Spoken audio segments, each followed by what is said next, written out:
facility and the possible data center that could come in as well.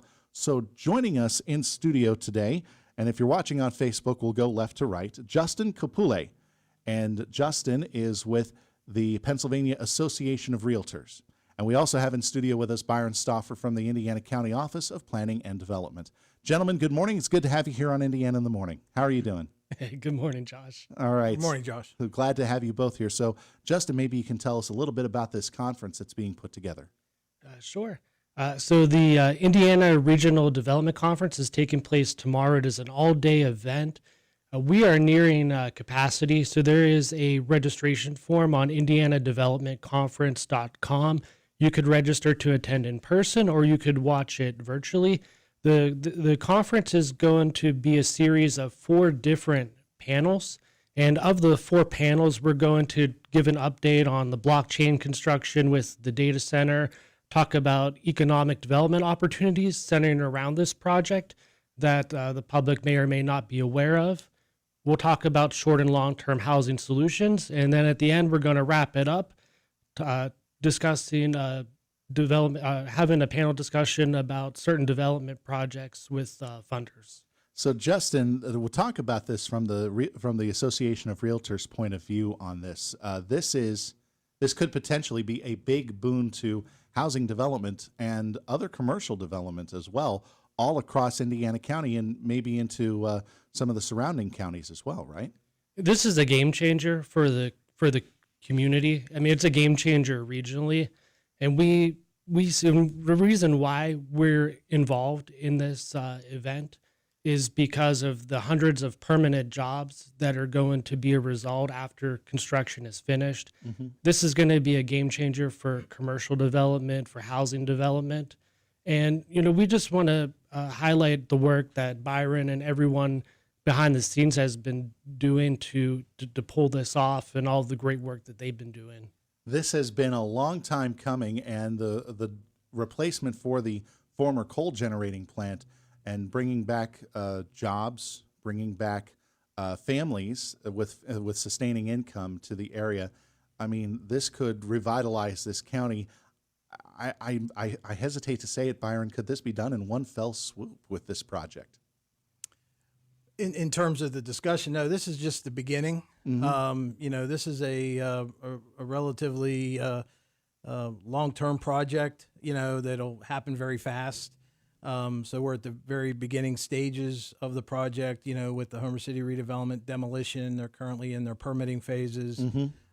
But a few months ago, there was a meeting held on the campus of IUP with our institutions of higher education and our school districts and our other partners on workforce development, kind of addressing, what kind of jobs are needed now and into the future relative to this project.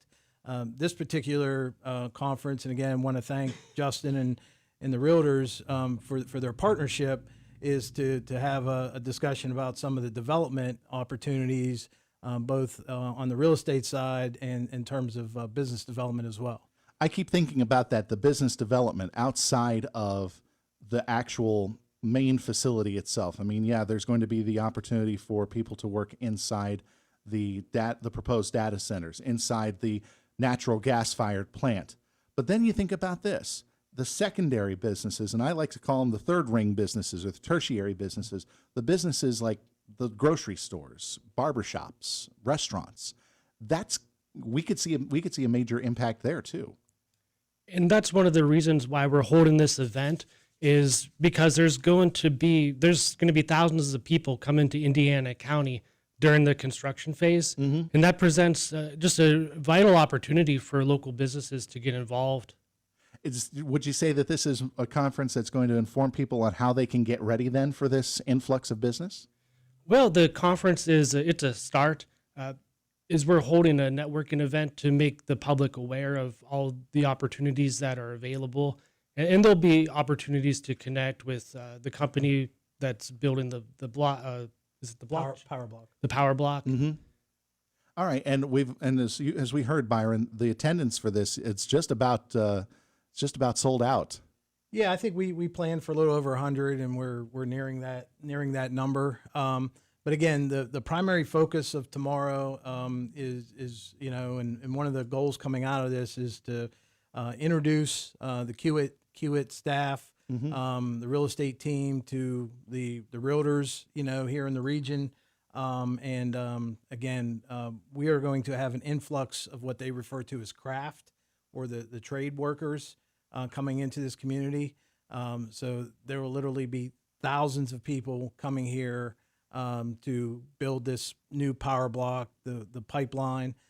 So there's different, and you'll hear tomorrow about the approach that Homer City Redevelopment is developing this project, and it will take a lot of specialty craftsmen to construct this project, and we need to host them and figure out how we house them and what services and what things. In some cases it could be families, could be individuals, but we're trying to find the appropriate housing for them, and that's really step one. Tomorrow we'll learn more about the timeline and the numbers, and want to get the word out so that people that might have rentals or opportunities to house some of these folks in the community.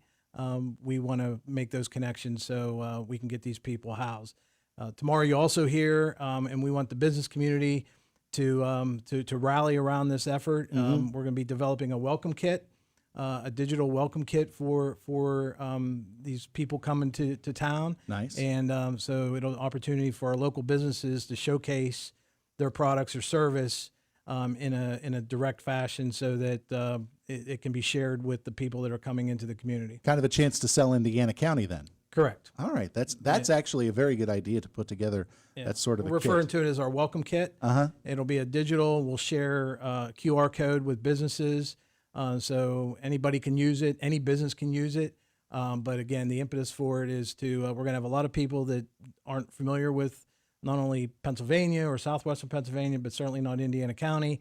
So, like you said, the barber shops, the beauty shops, the different places, the school districts, so we want to make sure that people have a focused information portal that they can, get what they need and at least get to the next level of inquiry on what they're searching for. Justin, one of the things that I thought about and has been bandied about a little bit have you ever experienced something like this before, where it was a major business that's going to have a major impact? Have you ever seen anything like this happen elsewhere in your coverage with the Realtors Association? Previously I covered Beaver County, and so I remember the construction of the Shell cracker plant. The cracker plant, yeah. Okay. Is there any lessons that maybe Indiana County could take from that and apply it here? Well, I think from the starting point of providing networking opportunities for the local businesses, of how they could benefit from the influx of crafters that are going to be living in Indiana County over an extended time period. And then I also look at other opportunities for commercial development and housing development. Is that this here provides an opportunity for infill development with a lot of the local communities, and in talking with our members, that we need all types of housing, that there's a definite need and demand out there for it. Right. So Byron, let's talk about it from this perspective. We're learning lessons from the past. Is there anything that makes Indiana County unique in this regard, with the fact that we are getting this major plant now, and we're going to see, and we could possibly see this boom? Is there anything that would make Indiana County unique and make our situation unique and individual compared to what's going on in the other counties? Well, I think you see a lot of pushback. So right now we don't know a lot. So the focus right now is on the power block, right? The energy generation aspect of the project. Over time, we'll learn more and more about what may come as a result of the future customers, the tenants at the site in terms of data centers. But from our perspective, we've seen a lot of communities there are concerns about air quality and water quality and those kind of things. And a lot of those things, that's not tomorrow's focus at all. Yeah. That was dealt with. At That was at a prior public hearing, right? Correct. And those matters will be addressed. So, our leadership from the top down, with our state delegation, our county commissioners, our nonprofit community, like I said, one of our first initiatives in working with Homer City is this welcome kit. So we do want to welcome this transition.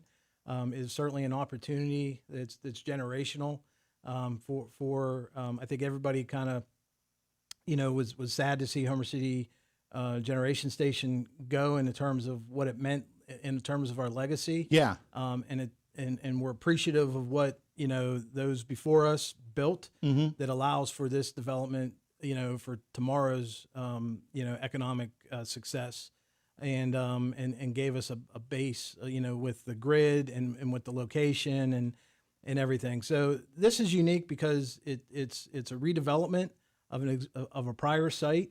I think our surrounding communities will certainly welcome this. It will be changes. There will be more traffic and there will be more people. But again, I think that will be relatively short-lived over the next 3, 4, 5+ years. And then they'll get back to some normalcy, but it'll be a different normal. It'll be a different normalcy. And like Justin said, one of our strategies is, looking at some of our existing communities and what housing can be rehabbed and repurposed, and make some of our neighborhoods, some reinvestment in some neighborhoods, see some new housing starts.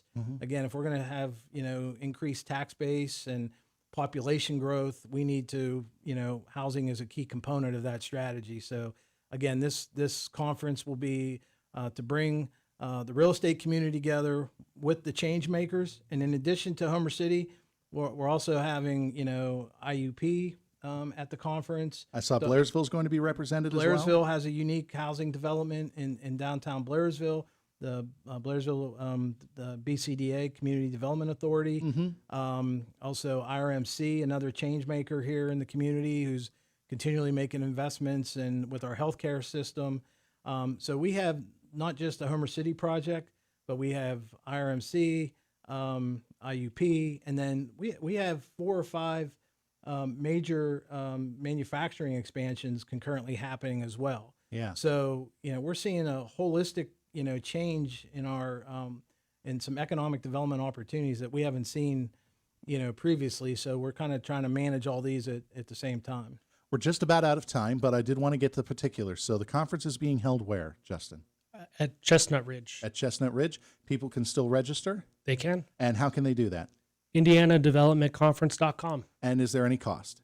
No cost. All right. And same for the digital as well as in person? Right. You're right. Excellent.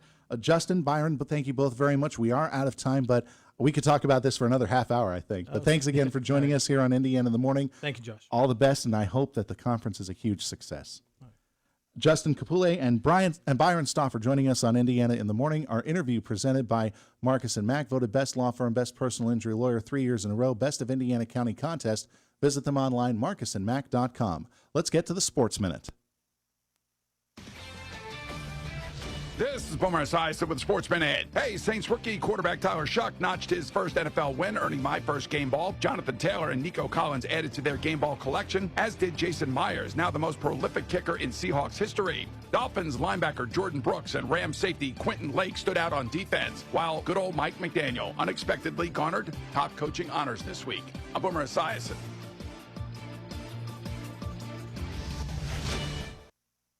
Paid for by tour provider. Premiums will vary. Plans depend on age, location.